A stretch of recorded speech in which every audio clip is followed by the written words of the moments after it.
Hi everyone, thank you so much for joining. If you don't know, which I hope you do, I'm Elijah, and we're going to be talking about 5 foods to pair with Ruby Port today. And if you don't know why we're doing this, this isn't just an impromptu presentation. This is the last component of my Certified Wine Educator exam, and we have a various number of topics to choose from for our presentation. And I figured that pairing foods with Ruby Port was the most accessible. You know, wine and food pairing is one of the core tenets of any sort of wine student's theory, any sommelier's daily tasks in the restaurant. And I felt like it was the most accessible and the most, sort of gratifying for me personally, being a big fortified wine fan. I spent a little bit of time in Portugal. So I figured that this made the most sense, and I figured that this would be the most accessible sort of thing that we could talk about. So I figure it's really important to talk about the basics of what we're going to be tasting today, which is a Ferreira Ruby Port. It's a non-vintage coming from Porto, really the main region where you're going to see port coming from. And it's also important to just establish the basics of wine and food pairing. I gave you a little packet that essentially runs down what we're talking about today. Just looking through the basics of wine and food pairing, what are the basic tenets, what pairs well with what, looking at the 5 basic tastes: umami, salt, sweetness, bitter, and acid, rather salt or sour, interchangeably. This sort of goes through a brief synopsis of what those interactions sort of look like. So just as a general rule, your wine should always be sweeter or just about the level of sweet as the dish that you're serving. You need to have a lot of balance in terms of your salt, balance in terms of tannin, balance in terms of acidity, and balance in terms of the fat in the dish as well. You also want to make sure that you're matching the intensity and the weight of your dish. Now, intensity and weight can sort of be confused with each other, I think. Intensity in the wine is really sort of how much of that sort of overall flavor that you're getting, and rather weight is really, really looking in terms of how the body, the alcohol, and the sugar are affecting your palate, and how much is it actually sort of coating your palate? Is it really like sort of a mouthfeel, sort of like fully coated sort of situation, or is it a little bit lighter, a little bit more dispersed on the palate as well? So I figured talking about these basics as well was also important to just go through a little bit of a discussion of what this port is looking like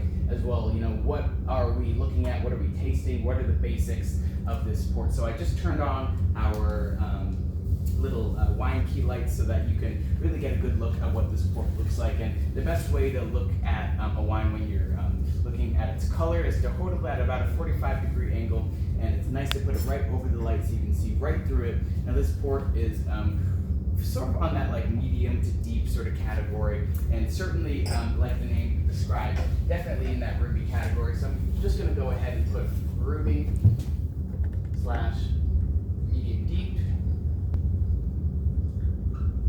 Now, just taking a minute to lightly swirl this wine, you're certainly going to get a lot of alcohol in this wine on the nose. It's sitting at about 19 to 20%, so it might be a little bit hard to go past that alcohol situation, but take a little bit of a sniff, and what are the initial flavors that are really jumping out to you out of the glass? Feel free to just call them out loud. Cherries. All right, so red berries, really nice. What else are we getting? Tobacco, really nice. Sort of that like tertiary characteristic. Nice. Tobacco.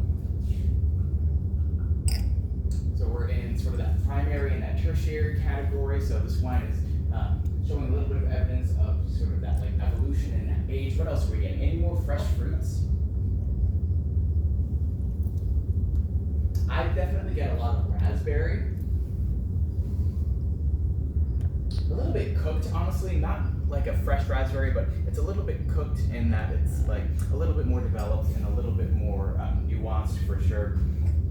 Anything else other than fruits, perhaps? Anything else on that like sort of tobacco-y, like tertiary sort of situation? And no answer's wrong. Chocolate, spices. Chocolate, nice. Yeah, chocolate is definitely a really core tenet of Ruby Ports. You see it a little bit more on tawny ports and those late bottle vintage, which have a little bit more oxidation and a little bit more age in both the bottle and the barrel. But chocolate is really always going to be common when we're looking at port as a whole. Now, take a minute to just take a first sip of your Ruby Port. If this is the first wine that you're drinking today, you might need a couple swishes around just to really get acclimated. Then we're going to take a minute to just talk about what we're tasting. We're really going to look at the acid, the sweetness, the body, and the tannin.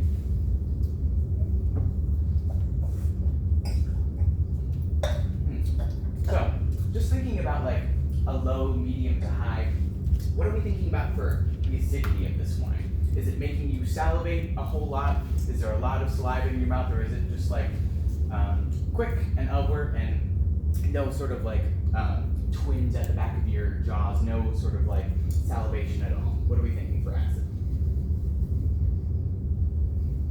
High. We're thinking high? Everyone agree? What else are we thinking? Are we thinking it's more in that medium category, maybe somewhere in the middle? I was thinking medium. Medium? I think we'll put medium. So it certainly does have some of that acidity, but not as much as like, say like a German Riesling or like a Grigio Certico. Nothing that's like super sharp and really like biting at you. What are we thinking about for the sweetness? Just thinking about like a low to medium to high. Like, are you biting into a chocolate bar right now? Or are you biting into a piece of like straight cacao?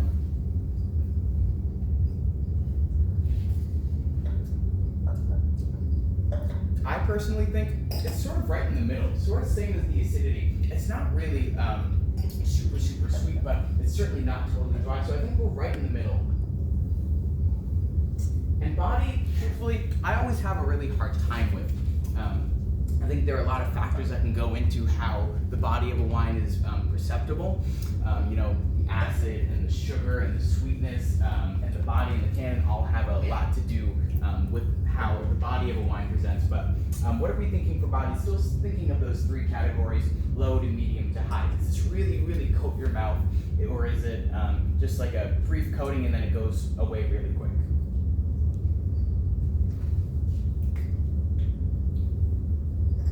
Full body.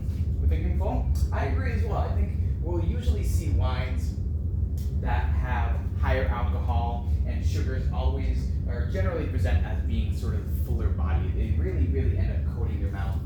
And tannin, I think, is really sort of interesting in Ruby Port itself. You see this really deep color that it has. Port itself has a lot of time spent on the skins before it ends up being fortified, ends up being completely fermented all the way. So I think tannin is sort of in that like low plus category. It's certainly there, but not too abrasive like a Merlot or like even like a Pinot Noir. I think it's a little bit there. It dries out the sides of the gums just a little bit, but really not too much. So now that we've talked about the basics of what this port is looking like and the basics of what our wine pairing principles are, I figured it was really time to get started in talking about our menu. So the first dish that we're talking about is foie gras, which might be a little bit out there, but my justification for this dish was the same reason that you might pair foie gras with a Sauternes, which, if you didn't know, was a French sweet wine that has a lot of residual acidity and a lot of residual sugar. So this wine, sort of similar to our Ruby Port, still has that acidity that cuts through all the fat of this foie gras, which is a fattened duck liver that is usually served in fairly small portions because it's super rich, and there's a lot of fat component to it. There's a lot of the sort of acidity component and the sweetness component that sort of is on that same sort of level of this of weight as this foie gras. I think the body of this and the body of the foie gras are on sort of that like same level. And I think the acidity that we're looking at sort of in that medium to like slightly medium plus category is really going to help cut through the acidity of this super rich foie gras. I thought it was a really interesting pairing, and I tried to go as out there as I could with these pairings. As you'll see for some of them are a little bit more sort of in that basic theory sort of component. But we'll see that like this next pairing, which is sort of a 2-for-1, looking at an Iberian charcuterie board, we're pairing this really special cheese that's native to Spain called queso cabrales. So this is essentially like the Spanish version of a Roquefort or of a regular blue style cheese, but with the added sort of richness of it being from the region of Iberia, which, if you didn't know, is the peninsula which Spain and Portugal exist on. So this sort of harkens on that idea of sense of place and pairing wines that are from the same region with foods that are from the same region. Sort of that idea of if it grows together, it goes together. So we're looking at this pairing being super, super salty cheese, still creamy, still a little bit fatty, and super, super rich in flavor, super, super rich in weight as well, being able to be certainly cut through by the acidity and the weight of this port as well. We're not just having cheese on the charcuterie board, we're also having a little bit of Serrano ham. Cured ham leg from the Iberian Peninsula, usually produced in Spain, super salty, super rich, and super clean as well. So this is like a 2-for-1 charcuterie board situation that's looking at the salty pairings of food and wine. So if you look at your sheet, you'll see that if the food is salty, you're gonna have wine that seems less drying, less bitter, less acidic, and more sweet in fruit. So we're gonna have those idea of those like cherries and raspberries and chocolate come through a little bit more. We're gonna have the sweetness be a little bit more perceptible, which I think is gonna end up being a really, really nice sort of combination and contrast of these two foods. So I figured that it made a lot of sense for us to block 2 of these food items together, being that they're both in that salty category, pairing with this herbivore, and also the fact that they're both from that Iberian Peninsula, and pairing that wine with that like sense of place and sense of not necessarily terroir in that like you would think of like for a wine in the soils, but terroir in that the wines are coming from, or rather the foods are coming from this specific place. And Serrano ham specifically, queso cabrales as well, only being able to be produced in certain parts of Spain. So we're gonna stay in Europe, we're gonna go to Italy for this next pairing. Osso buco is a really, really nicely braised beef shank, which is a part of the leg from just under the knee. So these muscles are being worked a lot during the day for these Italian cows, and this dish is spending a lot of time being braised so that the muscles and the fat components can start to relax and become super, super tender. So this is a pairing that sort of plays on the idea of umami pairings, as well as a pairing of intensity for the dish as well. So port being a wine with a lot of weight and a lot of intensity of flavors, super, super complex, with the fruits being both fresh and a little bit stewed, and the tertiary character having that sort of chocolate and tobacco note as well.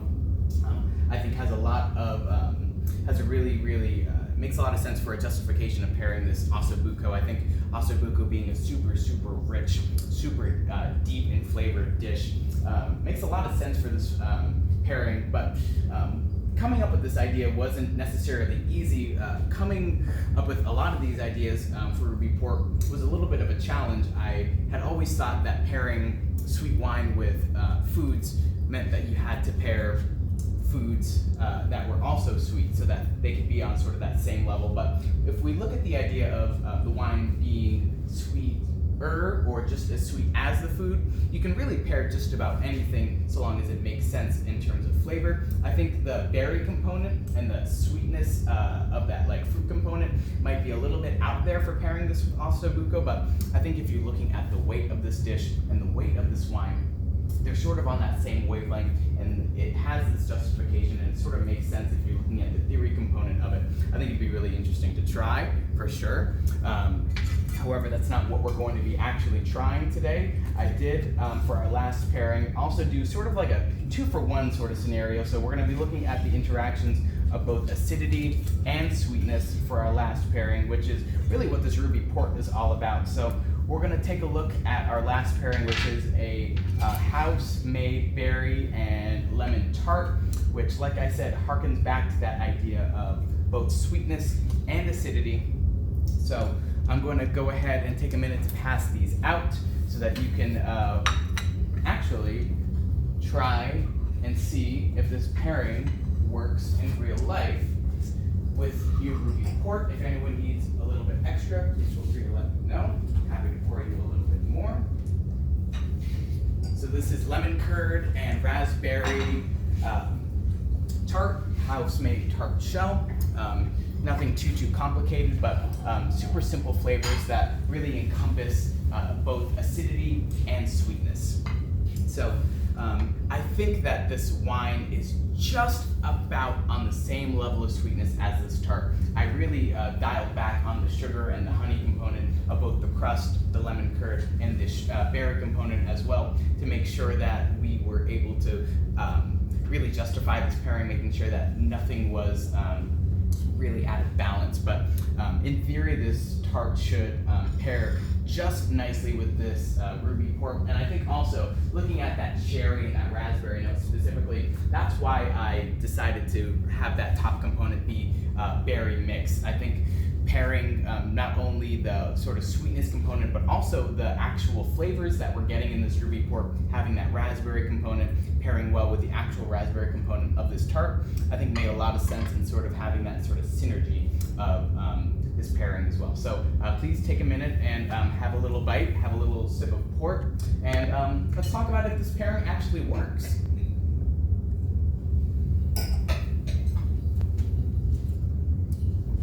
And it should be nice and fresh, made just a couple hours ago, which is why we started just a little late, but I figure for a house-made little situation that might be worth the wait. So have your little sip, have your little bite.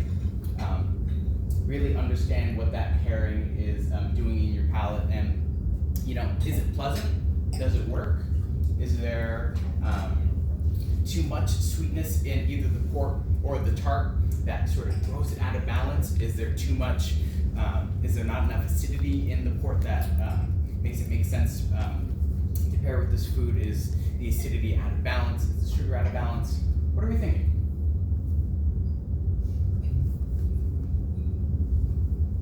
For me, the port is, I would say, more sweeter than the tart, but I don't necessarily think that is a bad thing. I think the tart's level of sweetness is perfectly balanced. Perfect. Great. What else are we thinking? Does this work? I'm seeing some nods. Great. That's all I wanted. So this tart works for this pairing, and I think that really wraps it up for these 5 foods, and I'm going to open the floor up for questions at this point. Does anyone have any questions about any of the foods that we talked about, any of the core principles of food and wine pairing, or anything else? Logan. How would you adjust your food pairings had it been like an LBV port?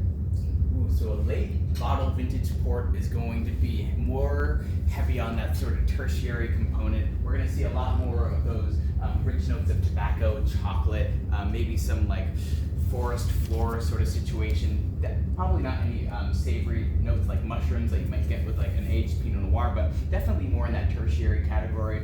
I think you'd have to look at foods that are a little bit more weighty and a little bit more complex. So I think that ossobuco and that foie gras would work in this situation. I think looking at desserts that probably aren't as sweet would work as well. I certainly think that this would work in that we're still going to have sort of like a cooked stewed berry component in the LBV port, but I think that you really want to see foods pair with LBV that are a little bit more on the serious side, a little bit more complex, a little bit more in that like complicated, weighty, intensity sort of driven focus. So I think that some of these foods would work, but I think we want to see a little bit more complexity. So stewed meats, stewed dishes like that, things that have had a lot of time to really develop flavor, I think would be the ideal pairing for an LBV.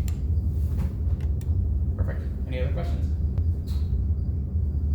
Great. Awesome. Well, thank you so much, folks, for your time, and cheers.